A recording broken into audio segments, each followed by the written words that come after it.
ஒரு மகிழ்ச்சியான செய்தி. இதயம் நல்லெண்ணெயின் விலை லிட்டருக்கு ரூபாய் 105 குறைஞ்சிருக்கு. செப்டம்பர் 2023ல 1 லிட்டர் இதயம் நல்லெண்ணெயின் அதிகபட்ச விலை ரூபாய் 503. ஆனா இப்ப 1 லிட்டர் இதயம் நல்லெண்ணெயின் விலை ரூபாய் 398 மட்டும்தான் தமிழ்நாட்டுல. அப்ப இனிமே எல்லாரும் இதயம் நல்லெண்ணெய் வாங்கலாம் இல்ல? சங்கர் ஐஏஎஸ் அகாடமி அகாடமியில இன்னைக்கு ஒரு நல்ல ஒரு நிகழ்ச்சி நடந்தது. இங்க பயிற்சி பெற்ற இளைஞர்கள் சென்ட்ரல் சிவில் சர்வீஸ் எக்ஸாமினேஷன்ல தேர்ந்தெடுக்கப்பட்டு அவங்களுக்கு ஒரு வாழ்த்து கொடுக்கக்கூடிய நிகழ்ச்சி. இது ஒரு முக்கியமான நிகழ்ச்சி. ஏனென்றால் உலக அளவுல பாத்தீங்கன்னா சிவில் சர்வீஸ், அதாவது கவர்மெண்ட்டுக்கு உதவி கொடுக்கக்கூடிய சட்டங்கள் புரிஞ்சு நம்மளுடைய கான்ஸ்டிடியூஷனை புரிஞ்சுக்கிட்டு ஒரு சிஸ்டம்ல இந்த நாடு நடந்து வந்துட்டு இருக்கு. அதுல இளைய தலைமுறை சேருது.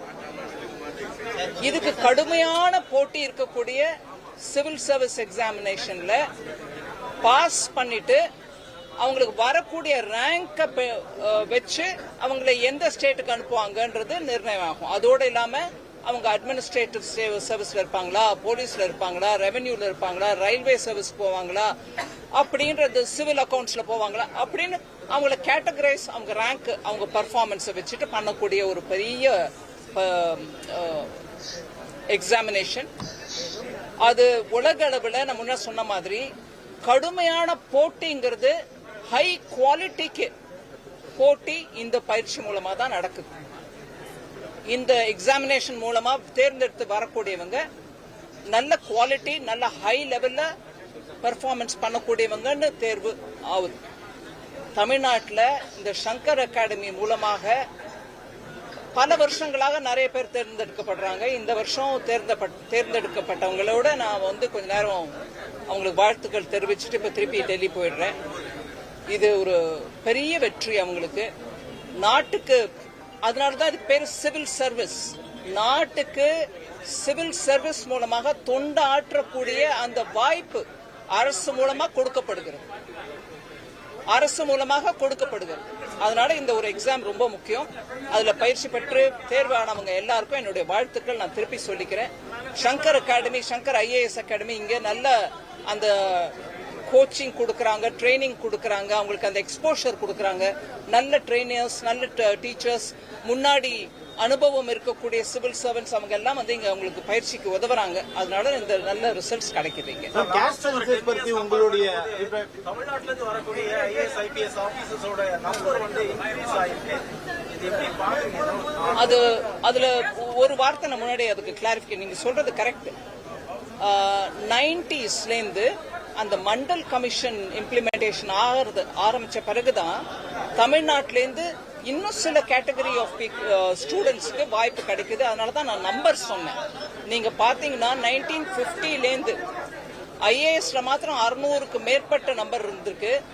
2011லேருந்து நீங்க பாத்தீங்கன்னா சிவில் சர்வீஸ்ல 913 பேரோ ஏதோ நம்பர், 900க்கு மேற்பட்ட நம்பர் தமிழ்நாட்டிலேருந்து தேர்ந்தெடுக்கப்படுகிறாங்க. அதனால அந்த நம்பர் வளர்ந்துட்டு தான் வருது, குறையல. அதோட இல்லாம எல்லா விதமான சர்வீஸ்லயும் தமிழ்நாட்டிலேருந்து தமிழ் பேசக்கூடியவங்க, தமிழ்நாட்டில் வாழறவங்க, டாமிசைல் அப்படிங்கிற வார்த்தை. அதுல தெலுங்கு பேசுறவங்களும் தமிழ்நாட்டில் இருக்கலாம், கன்னடா பேசுறவங்களும் தமிழ்நாட்டில் இருக்கலாம், மலையாளம் பேசுறவங்களும் இருக்கலாம். அவங்க கணக்குன்னு எடுத்தீங்கன்னா தமிழ்நாட்டில் உறைவிடமாக இருக்கக்கூடிய மக்கள் எத்தனை பேர் தேர்ந்தெடுக்காங்க அந்த நம்பர் நான் சொன்னேன். 2011லேருந்து கணக்கு எடுத்தீங்கன்னா 913 17 அந்த மாதிரி நம்பர், ஓவர் 900 சூஸ் ஆயிருக்காங்க. எனக்கு இந்த நம்பர்ல ஆக்சுவலா எனக்கு பெரிய திருப்தி இல்லை. நான் இன்னும் நிறைய பேர் இருப்பாங்கன்ற எதிர்பார்ப்புல தான் இன்னைக்கு டிஓபிடி செக்ரட்டரிட்ட கேட்டு அந்த நம்பர் வாங்கிட்டு வந்தேன். ஆக்சுவலா நாங்கெல்லாம் காலேஜ் டேஸ்ல இருந்த போது இவ்வளவு கோச்சிங்க்கு முக்கியத்துவம் இருந்ததில்லை, இந்த மாதிரி அகாடமிஸும் இருந்ததில்லை. அதனால அப்போ சுய முயற்சியில தான் எல்லாரும் வந்துட்டு இருந்தாங்க.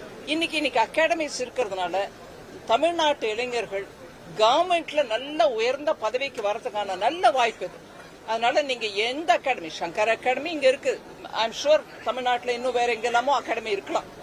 ஆனா இளைஞர்கள் தயவு பண்ணி முன்ன வரணுங்க. பாரத நாட்டின் சிவில் சர்வீஸ்ல தமிழ் மக்களுடைய பங்கேற்பு இன்னும் நிறைய இருக்கணும். அதனால பாஸ் பண்ணிட்டு நீங்க வெளில வந்தீங்கன்னா உங்களுக்கு நல்ல ஒரு வாய்ப்பு. நாட்டுல எங்கெங்கெல்லாமோ நீங்க பாத்தீங்கன்னா, நான் ஸ்டேட் முழுக்க டிராவல் பண்ணும்போது பார்த்தா திரிபுரால இருக்காங்க, நாகாலாந்துல இருக்காங்க, அஸ்ஸாம்ல இருக்காங்க, ஜம்மு காஷ்மீர்ல இருக்காங்க. அந்த மாதிரி நம்மளுக்கு இருக்கக்கூடிய திறமையை நல்ல உபயோகப்படுத்துறதுக்கு இது ஒரு நல்ல வாய்ப்பு. ஏரியா ஸ்பெஷலைசேஷன் பண்ணணும் அப்படின்னு சொல்லிட்டு யூத் 24 விட ஒரு 9% இன்க்ரீஸ் ஆயிருக்கு. நீங்க நேற்று கொடுத்திருந்தீங்க. வரி செலுத்தக்கூடியவர்களுக்கு நன்றின்னு சொல்லியிருந்தீங்க. ஆனா இன்னொரு தரப்பு என்ன சொல்றாங்க, நடுத்தர மக்கள் எல்லாம் வரி செலுத்தக்கூடிய நிலைமைக்கு ஆளாயிட்டோம், கஷ்டப்படுறவங்க. இது நான் உண்மையை சொன்னா நீங்க கொஞ்சம் மீடியான்றதுனால உங்களுக்கு சொல்றேன். தயவு பண்ணி நான் சொல்றத நிஜமா நீங்க உங்க ஆபீஸ்ல போய் ஆராய்ஞ்சு பாருங்க. நான் ஜிஎஸ்டி பத்தி பேசும்போது நான் தனிநபரா பேசல. அங்க இருக்கக்கூடிய ஒவ்வொரு மாநிலத்திலிருந்து வரக்கூடிய அமைச்சர்கள், நிதி அமைச்சர்கள் எல்லாரோட உட்காந்து டிசிஷன் எடுக்கிறது தான் ஜிஎஸ்டி கவுன்சில். அதனால ஜிஎஸ்டினா ஐயோ மோதி போட்டுட்டார் வரின்னு அந்த லைன் இங்க எதுக்கோ வந்துட்டே இருக்கு, அது தப்பு. ஜிஎஸ்டி கவுன்சில்ல எல்லா மாநிலத்தோட பைனான்ஸ் மினிஸ்டர்ஸும் இருக்காங்க. இது நம்ம முதல்ல புரிஞ்சுக்கணும். ரெண்டாவது, பாத்தீங்களா நீங்க கேக்குற மாதிரி மிடில் கிளாஸ் மேல கூட வரி போட்டாங்க இல்லைங்க. ஜிஎஸ்டி பிறக்கிறதுக்கு முன்னாடி 2017க்கு முன்னாடி கூட வேல்யூ ஆடட் டாக்ஸ் VAT, அதோட இல்லாம ஸ்டேட்ல எக்ஸைஸ், ஆக அதை தவிர ஸ்டேட் லெவல்ல இருந்த எத்தனையோ அடிஷனல் டாக்ஸஸ், கிட்டத்தட்ட 17 வரிகளும் 8-9 செஸ்ஸும் கலந்துதான் இன்னைக்கு ஜிஎஸ்டி ஆயிருக்கு. அது ஒவ்வொரு மாநிலத்திலும் இருந்த வரிகள் எல்லாம் சேர்த்து போட்டுதான் கலந்து ஜிஎஸ்டி பண்றாங்க. அதனால ஜிஎஸ்டி வந்த பிறகுதான் நம்ம மிடில் கிளாஸ் மக்களுக்கோ ஏழை மக்களுக்கோ அவங்களுடைய தினசரியில உபயோகிக்கக்கூடிய பொருட்கள் மேல வரி வந்துருச்சு அப்படின்ற அந்த வாதம் தப்பு. ஜிஎஸ்டி வரதுக்கு முன்னாடியில இருந்தே வரி இருந்துச்சு. ஆனா ஜிஎஸ்டி வந்த பிறகு நீங்க வந்த பிறகு நீங்க என்ன பண்ணீங்கன்னு கேட்டீங்கன்னா, முன்னாடி இருந்த வரி விகிதத்தை விட ஜிஎஸ்டி வந்த பிறகு வரி விகிதம் குறைஞ்சிருக்கு. அண்ட் இப்ப நடக்கிற முயற்சி, அதாவது குரூப் ஆஃப் மினிஸ்டர்ஸ் மூலமா நடந்துட்டு இருக்கிற முயற்சி இன்னும் அதை குறைக்கிறதுக்கு தான். அதனால ஜிஎஸ்டி வந்த பிறகுதான் நம்மளுக்கு வரி வந்துருச்சுன்றது தப்பான வாதம். ஏன், அதுக்கு முன்னாடியும் இருந்துச்சு. ஆனா கடைகள்ல பில்லு கொடுக்கும் போது அதை காட்டியிருக்க மாட்டாங்க. இப்ப கடைகள்ல பில்ல சென்ட்ரல் ஜிஎஸ்டி, ஸ்டேட் ஜிஎஸ்டி அப்படின்னு கிளியரா போட்டு உங்க கையில கொடுக்கறதுனால நம்மளுக்கு இப்ப தோணுது, ஓஹோ இப்பதான் நம்ம கட்டுறோமா, ஜிஎஸ்டி வந்த பிறகுதான் வரி கட்டுறோம் போல் இருக்கு அப்படின்னு தோணுது. தப்பது. முதலையும் இருந்துச்சு, இப்பவும் இருந்துச்சு.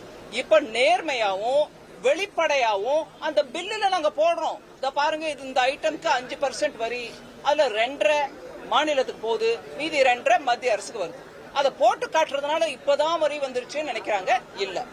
லாஸ்ட் பாயிண்ட், ஜிஎஸ்டியில் எடுக்கக்கூடிய ஒவ்வொரு தீர்மானமும் எல்லா மாநில அமைச்சர்களுடைய ஒப்புதல் சேர்ந்துதான், அவங்களுடைய ஒப்புதலுடன் தான் டிசிஷன் நடக்குதே தவிர நான் ஒத்தி மாத்திரம் எனக்கு வேணும் இந்த வரி கொடுங்கன்னு கேட்க முடியாது. அதனால ஜிஎஸ்டியை பத்தி நான் மீடியாவை தயவு பண்ணி கேட்டுக்கிறேன், கொஞ்சம் மக்களிடையே இதை பத்தி உணர்வு, அதாவது இதை சரியான புரிதலை ஏற்படுத்த முயற்சி பண்ண வேண்டுமாக. மேம், கேஷ் சென்சஸ் பத்தி உங்களுடைய இது எப்ப அது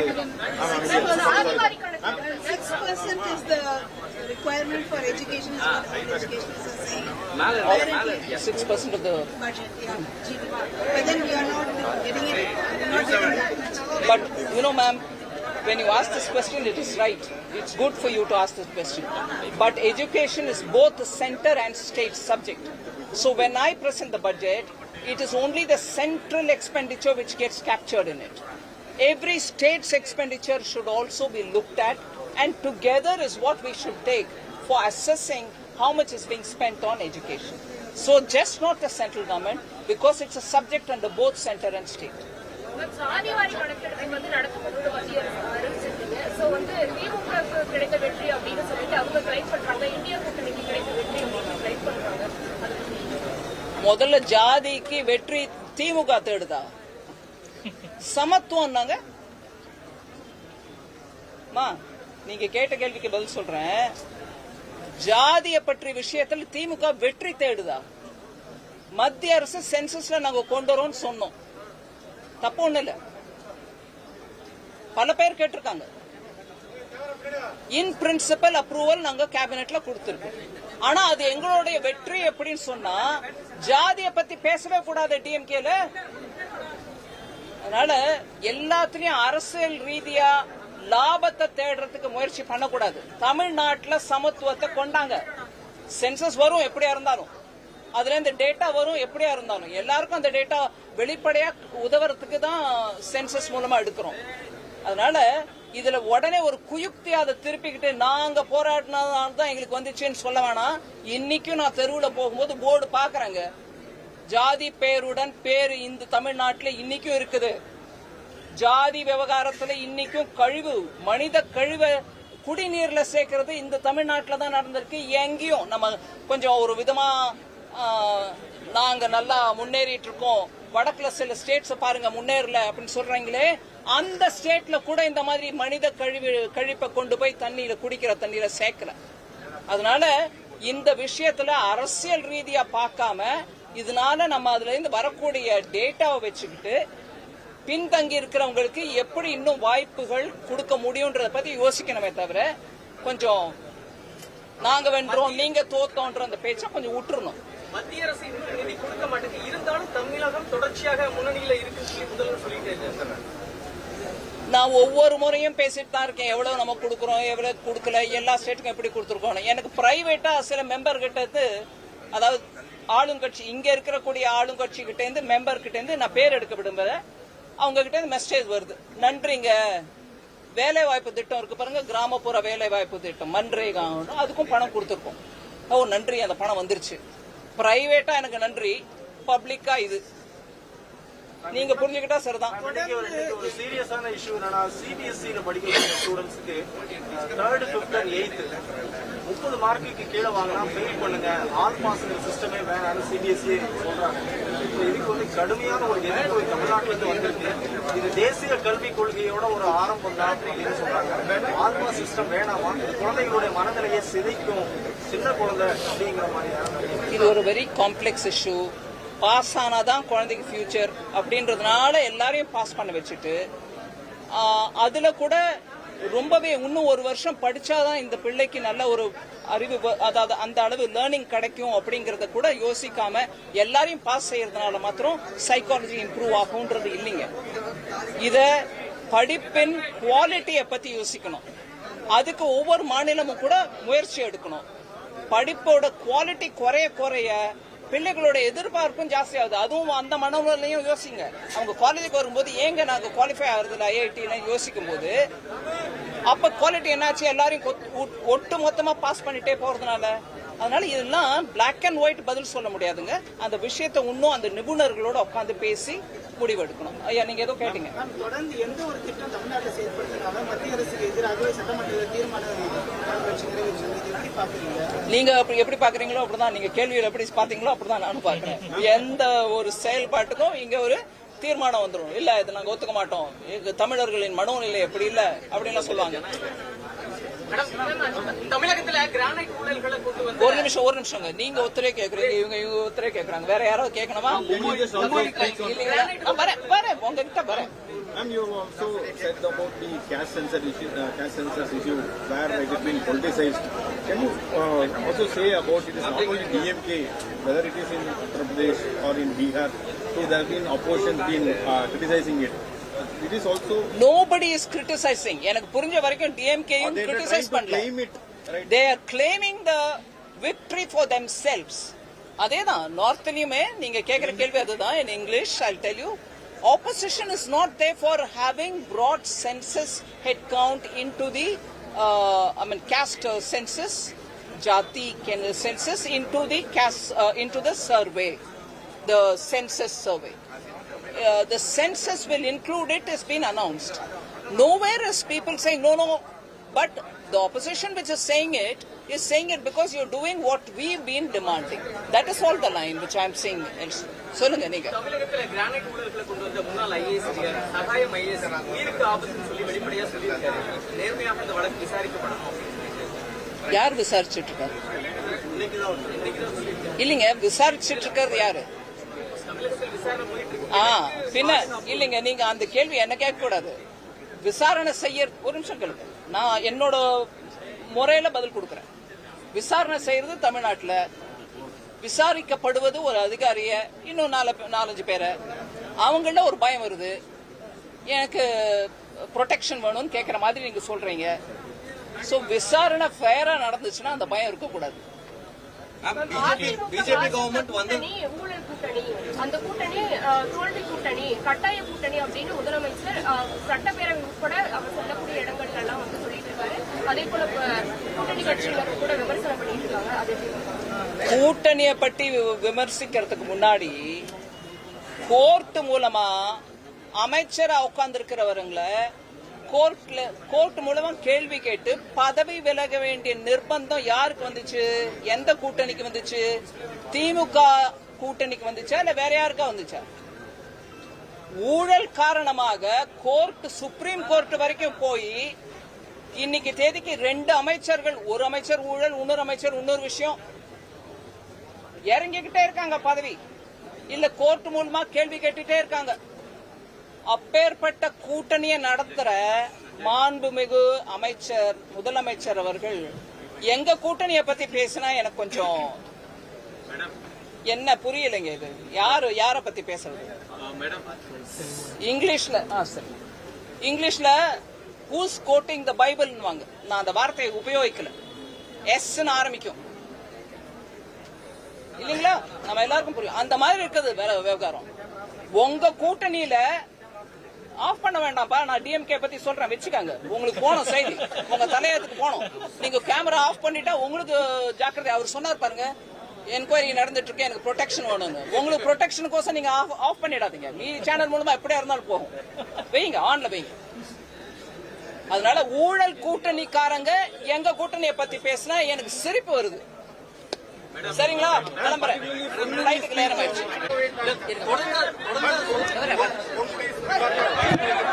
பிஜேபி கவர்மெண்ட் வந்ததுக்கு பிறகு தொடர்ந்து கார்பரேட்டுகளுக்கு மட்டும் வரி சலுகை கொடுத்துக்கிட்டே இருக்காங்க அப்படின்னு ஒரு குற்றச்சாட்டு சொல்லிட்டே இருக்காங்க. உண்மையாவே பிஜேபி கவர்மெண்ட் வந்ததுக்கு பிறகு கார்பரேட்டுகளுக்கான வரி சலுகை உயர்த்தி வழங்கப்படுதா, என்ன கவுண்ட்ல தான் கொடுக்கப்படுது, இல்ல கொடுக்கவே இல்லையா, என்ன நடக்குது? குற்றச்சாட்டை வச்சுக்கிட்டே இருக்காங்க. அவங்க தமிழ்நாட்டுக்கு நான் பணம் கொடுக்கலன்ற குற்றச்சாட்டையும் வச்சுட்டே இருந்தாங்க. நான் வந்து ஒவ்வொரு தினமும் தொண்டை கிழிய சொல்லிட்டே இருக்கேன், நம்பரையும் கொடுத்து சொல்லிட்டு இருக்கேன், பேப்பர் உங்க எல்லாருக்கும் டிஸ்ட்ரிபியூட் பண்ணிட்டே சொல்லிட்டு இருக்கேன், கொடுத்துட்டு தான் இருக்கோம். அதனால அவங்க ஒவ்வொரு முறையும் ஒரு குற்றச்சாட்டை போட்டாங்கன்னா அது உண்மை இருந்து போடுறாங்கன்றத நீங்க முதல்ல உங்க மனசுல இருந்து அந்த எண்ணத்தை நீக்கிடுங்க. அவங்க போட்டுட்டே இருக்காங்க, அவ்வளவுதான். எந்த விதமான ஃபேவரும் எந்த கார்பரேட்டுக்கும் நாங்க செய்யல. அதனால இதை திருப்பி திருப்பி சொன்னாங்கன்னா நீங்க, நான் என் தரப்புல உங்களை கேட்டுக்கிறேன், தயவு பண்ணி கேளுங்க, கொஞ்சம் ஆதாரம் கொடுங்க ஐயா, ஏதோ ஒரு ப்ரூஃப் கொடுங்க. அவங்கள போய் நாங்க கேட்கிறோம், நீங்க கேளுங்க. எந்த விதத்துல எந்த கார்பரேட்டுக்கு கொடுத்திருக்கு நான் கேட்கிறேன். ரெண்டாவது, இன்னைக்கு நாட்டுல ஒரு பாலிசி மூலமாக இண்டஸ்ட்ரி நம்ம நாட்டுக்கு வரணும், முதலீடு நம்ம நாட்டுக்கு வரணும்னு பண்ணிட்டு இருக்கையில தமிழ்நாடு கூட தான் முதலீடு வருது. இங்கே வந்து கார்பரேட் வைக்கிறாங்க பிசினஸ். இவங்க ஏதாவது கொடுத்திருக்காங்களா உங்களுக்கு? அதனாலதான் வருதா? நாடு முழுவதும் கொள்கை சரியா இருந்துச்சுன்னா, நாடு முழுவதும் ஒரு ஸ்டேபிள் கவர்மெண்ட் இருந்துச்சுன்னா, நாடு முழுவதும் டாக்ஸ் பாலிசி சாதகமா இருந்துச்சுன்னா, எல்லாருக்கும் சாதகமா இருந்துச்சுன்னா அந்தந்த பிசினஸ் வளரும். இன்னைக்கு எம்எஸ்எம்இ வளருது, சிறு குறு தொழில் தமிழ்நாட்டுல வளருது. அவங்களுக்கு பண்ணலையா?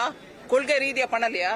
அதனால இந்த மாதிரி அடித்தளமே இல்லாத குற்றச்சாட்டுகளை அவங்க சொல்ல நான் உங்களை விண்ணப்பிச்சு கேட்டுக்கிறேன், ஆதாரம் கேளுங்க. எப்படிங்க சொல்றீங்க? அப்படி யாருக்கு என்ன ஆதாயம் பண்ணி கொடுத்தாங்கன்னு? நான் இன்னைக்கு பிரதமர் ஐயா கேரளால போய் விழுஞ்சம் போர்ட்டை இனாகரேட் பண்றாரு, சி போர்ட்டை. உலக அளவுல அந்த போர்ட்னால நம்ம நாட்டுக்கு பெருமை. ஆனா இத்தனை நாளா சொல்லிட்டு இருந்தவங்க யாரு? அடானி சொல்லிட்டே இருந்தாங்க. இன்னைக்கு அந்த அடானி மூலமா தான் அந்த போர்ட் வந்திருக்குது. அதை கொடுத்தது யாரு அடானிக்கு? காங்கிரஸ்காரங்க. காங்கிரஸ் தோழமையில இருக்கக்கூடிய திமுக இங்க ஆட்சியில இருக்குது. இந்த கேள்வியை முதல்ல கேளுங்க. காங்கிரஸ் உம்மன் சண்டி அவர் இன்னைக்கு இல்ல, அவர் மறைந்த தலைவர். நான் அதனால அவர் பேர் எடுக்கிறதுக்கு என்ன மன்னிச்சுக்காங்க. அவர் டைம்ல அந்த ப்ராஜெக்ட் அடானிக்கு கொடுத்தாங்க. டெண்டர் இல்ல, ஒண்ணு இல்ல, அவர் கூப்பிட்டு கொடுத்தாங்க கையில. அப்படி செஞ்ச காங்கிரஸ் இன்னைக்கு தமிழ்நாட்டில் உட்கார்ந்துட்டு இருக்கும் போது கூட்டணியில இந்த மாதிரி கார்பரேட் கொடுத்துட்டேன்னா அது கார்பரேட் கொடுத்ததா இல்லையா கேளுங்க பின்ன.